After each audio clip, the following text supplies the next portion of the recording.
ശ്രീകുമാർ ദർബാർ ഹാളിലുണ്ടല്ലോ അല്ലേ? സുപ്രഭ, ദർബാർ ഹാളിൽ നിന്നുള്ള പുതിയ വിവരങ്ങൾ എന്താണ്? ഒരുപക്ഷേ ഞാൻ ദർബാർ ഹാളിന് പുറത്താണ്. ആണല്ലേ? അപ്പൊ ദർബാർ ഹാളിലായിരുന്നു അദ്ദേഹത്തിന്റെ രാഷ്ട്രീയ ജീവിതം കൂടുതലും ഉണ്ടായിരുന്നത്. സഹപ്രവർത്തകർ എങ്ങനെ ഓർക്കുന്നു അദ്ദേഹത്തെ?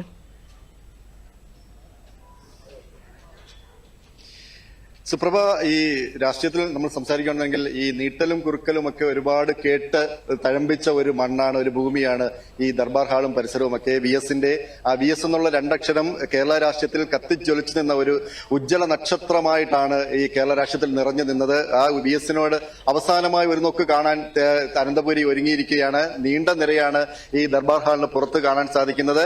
ഗവർണർ അടക്കമുള്ളവർ, വിവിധ രാഷ്ട്രീയ പാർട്ടിയുടെ പ്രതിനിധികൾ, ജനനായകന്മാർ, സാംസ്കാരിക പ്രവർത്തകർ അടക്കമുള്ളവർ ഈ ദർബാർ ഹാളിന് പുറത്ത് കാത്തു നിൽക്കുകയാണ് തങ്ങളുടെ പ്രിയപ്പെട്ട ജനനേതാവിനെ ഒരു നോക്ക് കാണാനായിട്ട്. അത് ദേശവ്യത്യാസങ്ങളില്ലാതെ ദൂര നാട്ടുകളിൽ നിന്ന് പോലും വി എസിനെ കാണാൻ ഇവിടെ എത്തിക്കഴിഞ്ഞിരിക്കുകയാണ്. ഈ 3 ജില്ലകളും തിരുവനന്തപുരവും കൊല്ലവും ആലപ്പുഴയും ഒക്കെ കടന്നാണ് ഈ ആലപ്പുഴയിലെ ചുടുകാട്ടിലെ മണ്ണിൽ വി എസ് അന്തിയുറങ്ങുക. എന്തായാലും വി എസിന് അന്ത്യാഞ്ജലി അർപ്പിക്കാൻ വിവിധ സ്ഥലങ്ങളിൽ നിന്നാണ് ആൾക്കാർ എത്തിക്കൊണ്ടിരിക്കുന്നത്. കൊല്ലം മേയർ ഹണി ചേരുകയാണ്. വി എസിനെ എങ്ങനെയാണ് ഓർത്തെടുക്കുക? കേരളത്തിന്റെ അതികായനായ ഒരു രാഷ്ട്രീയ നേതാവായിരുന്നു.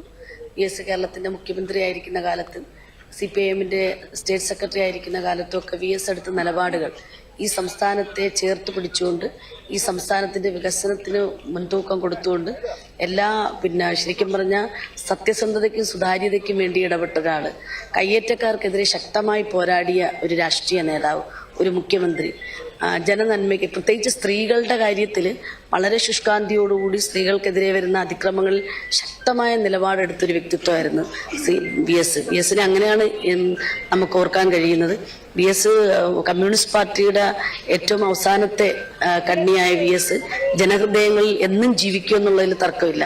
വി എസിനെ കുറിച്ച് പറയുമ്പോൾ ഒരുപാട് നമുക്ക് വായിച്ചറിയാനും കേട്ട് മനസ്സിലാക്കാനും കണ്ടു മനസ്സിലാക്കാനും ഒക്കെ കഴിഞ്ഞിട്ടുള്ള ആളുകളാണ് ഞാനടക്കമുള്ള ഇന്നത്തെ ജനത. വി എസിനെ എങ്ങനെയാണ് ഓർത്തെടുക്കുക?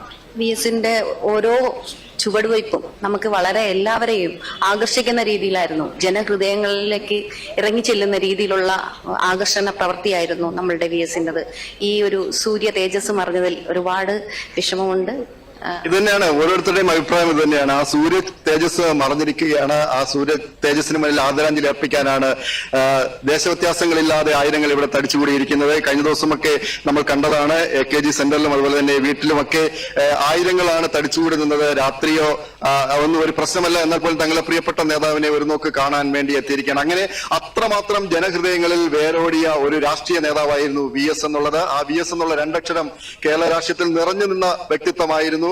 അത് സമര പോരാട്ടങ്ങളുടെ തീച്ചൂളയിൽ നിന്ന് ഉയർത്തുവന്ന ഒരു ഉജ്ജ്വല നക്ഷത്രമായിട്ടാണ് വി എസ് കേരള രാഷ്ട്രീയത്തിൽ നിറഞ്ഞു നിന്നത്. അങ്ങനെ തുടക്കം മുതൽ തന്നെ, ചെറുപ്പകാലം മുതൽ തന്നെ ഒട്ടേറെ ബുദ്ധിമുട്ടുകൾ അനുഭവിച്ച ഒരു കുടുംബത്തിൽ നിന്നും ചെറുപ്പത്തിൽ തന്നെ അച്ഛനെയും അമ്മയൊക്കെ നഷ്ടപ്പെട്ട വി എസ് പിന്നെ തന്റേതായ രീതിയിൽ ഉയർന്നു വന്ന ഒരു രാഷ്ട്രീയ നേതാവാണ്. കമ്മ്യൂണിസ്റ്റ് പ്രസ്ഥാനത്തിന്റെ ഏറ്റവും ജനകീയനായ നേതാവെന്ന് വേണമെങ്കിൽ പറയാൻ സാധിക്കും.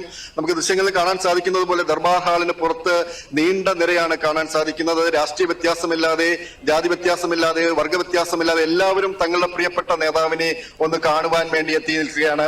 നീണ്ട ക്യൂ ആണ് നിൽക്കുന്നത്. എങ്ങനെയാണ് വി എസിനെ ഒന്ന് ഓർത്തെടുക്കുക? പണ്ടുകാലം മുതലേ ഒരു വിപ്ലവ നായകൻ എന്നുള്ള നിലയിൽ തീർച്ചയായിട്ടും ഓർക്കുന്നു.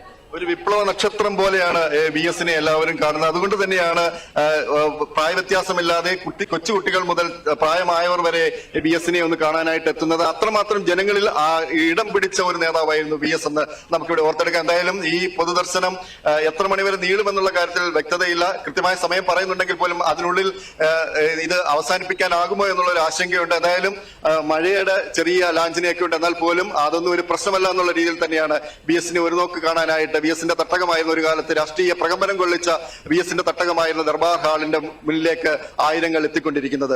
സുപ്രഭ. ശ്രീകുമാർ, രാഷ്ട്രീയ ഭേദമന്യേ അവിടെ നിരവധി പേർ എത്തിയിട്ടുണ്ട്. ഗവർണറെയൊക്കെ അവിടെ കാണുന്നുണ്ട്. എന്താണ് കൂടുതൽ വിവരങ്ങൾ? അന്തിമോപചാരം അർപ്പിക്കാൻ പല പ്രമുഖരും അവിടെ എത്തിയിട്ടുണ്ട്. അത് തന്നെയാണ്.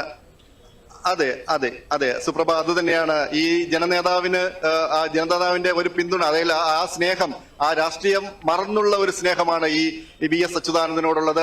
അതുകൊണ്ട് തന്നെയാണ് എല്ലാ രാഷ്ട്രീയ കക്ഷി നേതാക്കന്മാരുടെയും പ്രവർത്തകരും നേതാക്കന്മാരും ഒക്കെ ഇന്നലെ മുതൽ തന്നെ അനുശോചന കുറിപ്പുകളും പ്രധാനമന്ത്രി അടക്കമുള്ളവർ, രാഷ്ട്രപതി അടക്കമുള്ളവർ, സംസ്ഥാന ഗവർണർ അടക്കമുള്ളവർ എല്ലാവരും ആദരാഞ്ജലി അർപ്പിച്ച് തങ്ങളുടെ പ്രിയപ്പെട്ട നേതാവിന് അന്ത്യാഞ്ജലി നൽകുന്നത്. ഇപ്പോൾ സംസ്ഥാന ഗവർണർ അടക്കമുള്ളവർ ഇവിടെ എത്തിച്ചേർന്നിട്ടുണ്ട്. മന്ത്രിമാർ, MLA മാർ, വിവിധ രാഷ്ട്രീയ പാർട്ടി പ്രതിനിധികൾ, BJP സംസ്ഥാന അധ്യക്ഷൻ രാജീവ് ചന്ദ്രശേഖർ അടക്കമുള്ളവർ, അങ്ങനെ എല്ലാ പാർട്ടിക്കാരും പാർട്ടി നേതാക്കന്മാരും ഒക്കെ എത്തിയിട്ടുണ്ട്.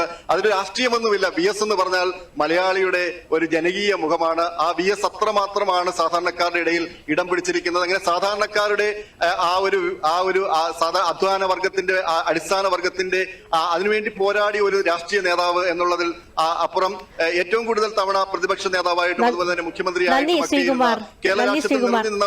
ഗർഭഹാളിൽ അനേകം പേർ അദ്ദേഹത്തെ അവസാനമായി ഒരു നോക്ക് കാണാൻ എത്തിയിരിക്കുകയാണ്.